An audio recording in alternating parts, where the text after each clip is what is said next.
বিসমিল্লাহির রহমানির রহিম। আসসালামু আলাইকুম সুপ্রিয় শিক্ষার্থী বন্ধুরা, আশা করি আমরা সকলে ভালো রয়েছি। আবারও স্বাগতম আমাদের অনলাইন ক্লাসে। বরাবরের মতোই আজকে আমরা হাজির হয়েছি ক্যালকুলাস 1 চ্যাপ্টার 12 এর এ নিয়ে।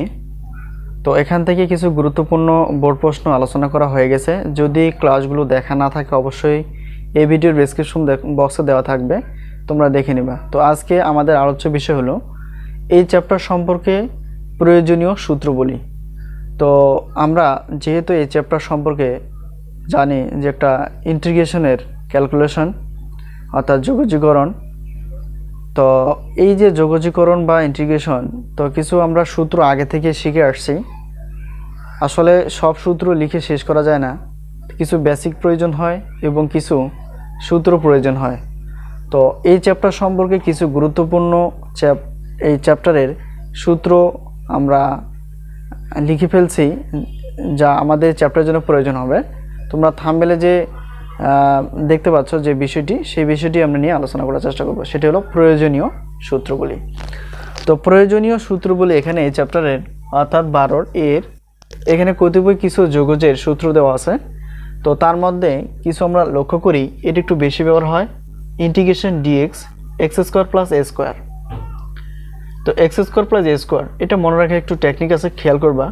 তো integration dx x square plus a square সমান 1/a tan inverse 1 x by A plus c. এটা খুবই গুরুত্বপূর্ণ একটা সূত্র, এই সূত্রটা আমাদের লাগে।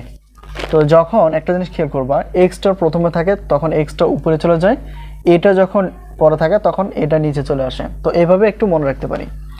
তো প্লাস সি, যেহেতু ইন্টিগ্রেশন এটা আপার লিমিট এবং লোয়ার লিমিটের কোনো মান যখন না থাকে তখন আমরা এটা ব্যবহার করি, আর যখন মানটা দেওয়া থাকে তখন আমরা মানটা শেষে বসাই।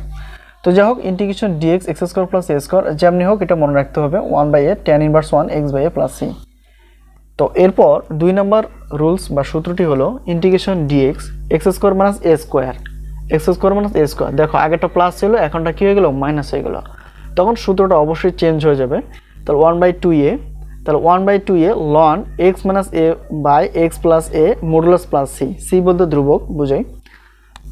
তো এখন যে বিষয়টি হলো এটা মনে রাখবো কীভাবে, যখন এক্স স্কোয়ার মানে এ স্কোয়ার যখন থাকবে, প্রথমে যখন এক্স থাকবে তখন এটা মাইনাস হবে আর পরেরটা হবে প্লাস। কীভাবে দেখো, এক্স স্কোয়ার মাইনাস এ স্কোয়ার, তার মানে এক্স মাইনাস এ, এই যে এক্স মাইনাস এ, তারপর অপোজিটটা হবে কত, এক্স প্লাস এ। ঠিক আছে, শুধু এটা মনে রাখার টেকনিক, এটা আসলে নিয়ম না। তো এভাবে আমরা মনে রাখতে পারি। তারপর এটা একটা আরেকটা সূত্র আছে একই মতোই, যখন আগে এক্স থাকবে পরে এ থাকবে, আর এখন এ আগে আছে পরে এক্স পরে আছে। তার মানে কি, যখন ছিল এক্স এ তখন এক্স এ আগে ছিল এবং মাইনাসটা ছিল, পরেরটা হয়ে গেছে প্লাস। এখন এটা একটু ব্যতিক্রম বলতে একই মতোই, ইন্টিগ্রেশন ডিএক্স এ স্কোয়ার মাইনাস এক্স স্কোয়ার সমান 1/2a। এখানে ছিল কি 1/2a লন ছিল, আর এখানে কি যেহেতু এ স্কোয়ারটা সামনে চলে আসছে, তাহলে সেক্ষেত্রে আমরা মনে রাখতে পারি এ স্কোয়ার মাইনাস এক্স স্কোয়ার, এ স্কোয়ার মাইনাস এক্স স্কোয়ার, তাহলে কী হবে প্লাস, তাহলে এ প্লাস এক্স, তাহলে এ প্লাস এক্স পরেরটা হবে মাইনাস, মানে এটা আগে আসবে এক্সটা পরে যাবে। ঠিক আছে, এইভাবে আমরা মনে রাখতে পারি। প্লাস সি অবশ্যই দিতে হবে। 3 নম্বর রুলসটা হলো ডিএক্স রুট অফ, মানে এই সূত্রটার রুট, আগে রুট ছিল না এখন রুট আছে, তাহলে তখন কি আসবে, তখন আসবে লন এক্স প্লাস এই রুটটা মানে নিচেরটা প্লাস সি। ঠিক আছে, তো একইভাবে 4 নাম্বারটা দেখো, এখানে কি ডিএক্সটা নেই, মানে এটা লব বাই হর ছিল, এখানে লব নেই হর আকারে আছে। তখন আমরা রুলসটা এইভাবে মুখস্থ রাখবো যে integration root of X square minus A square D X X উপরেরটা ভাগ 2 মাইনাস এটা লন প্লাস সি। ঠিক আছে, তো এবার 5 নম্বরটা আসো, উপরে লব আছে নিচে এরকম আছে, তার মানে কি এটাই সূত্রটা, কিন্তু এখানে কি এক্স গুণ হয়ে গেছে। তো এরকম যদি হয় তাহলে 1/a sec inverse 1 X by A, x by মানে এটার মতোই আর কি। ঠিক আছে, 1/a মানে 1 আর কত 5, প্রায় একই মতো। কীভাবে দেখো 1/a 1/a x by A x by a, শুধু এখানে tan ইনভার্স 1 সেক ইনভার্স 1। কীভাবে, যখন এটা কি থাকে প্লাস থাকে আর এক্স স্কোয়ারটা আগে এ স্কোয়ারটা পরে, আর এখানে কি শুধু এক্স গুণ আকারে আছে এবং রুট এক্স স্কোয়ার মাইনাস এ স্কোয়ার মানে প্লাসের বিপরীতটা মাইনাস। এভাবে একটু কম্পেয়ার করে আমরা মনে রাখতে পারি। তো এটা তো বললাম। এবার আসো 7 নাম্বারটা। 7 নাম্বার হলো integration D X by root of A square minus X square sine inverse 1 X by A plus C. তার মানে এটার মতোই, কিন্তু কথা হলো এখানে ওখানে 1/s হলো, এখানে 1/a নেই।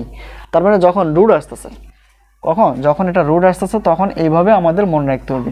তো সবচেয়ে গুরুত্বপূর্ণ আমাদের সূত্রটা যেটা প্রয়োজন হয় সেটা হলো, সবই সূত্র আমাদের প্রয়োজন।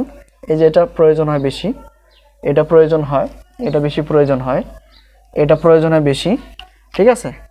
তো এই হলো আমাদের, এটা প্রয়োজন হয় বেশি, বাকিগুলো একটু কম প্রয়োজন হয়। তো এই সূত্রগুলো আমরা মনে রাখবো। তো সবচেয়ে বড় কথা হলো যে চ্যাপ্টার আমরা এখন যেহেতু কেউ বিএসসি করি অথবা কেউ অনার্সে পড়াশোনা করি, তো সেক্ষেত্রে একটু খেয়াল করবা যে আমরা এখন যে পর্যায়ে যে চ্যাপ্টার বা যে অধ্যায় সম্পর্কে সূত্রগুলো আমরা জানি, সেই সূত্রগুলো তো প্রয়োজন হবেই, ওই বইয়ে যে সূত্র প্রয়োজন আছে সেটা তো হবেই, কিন্তু আমরা নিজ ক্লাসে যা যা শিখে আসছি সেটা কিন্তু আবার রিপিট হবে। এই জন্য সব সূত্র লেখার সম্ভব হয় না। তো আমরা আগে যা শিখছি সেটা আমাদের হট করে মানে অঙ্ক করার সময় কাজে লাগতে পারে, বা লাগতে নাও পারে, বা লাগতে পারে। আর প্রয়োজনীয় সূত্রগুলো আজকে যেটা আলোচনা করলাম এটাও লাগতে পারে। তো যাই হোক, আশা করি বিষয়টি ক্লিয়ার। সূত্রগুলো অবশ্যই একটু টেকনিক অনুযায়ী মনে রাখবো, যা আমাদের এই চ্যাপ্টার এবং পরবর্তী চ্যাপ্টার জন্য প্রত্যেকটা চ্যাপ্টারে আমাদের লাগতে পারে। তো যাই হোক, আজকে এই পর্যন্তই। আবারও দেখা হবে পরবর্তী গুরুত্বপূর্ণ এক্সাম্পল কিংবা বেসিক নিয়ে অথবা সূত্রগুলি নিয়ে। তো সেই পর্যন্ত ভালো থেকো, আল্লাহ হাফেজ।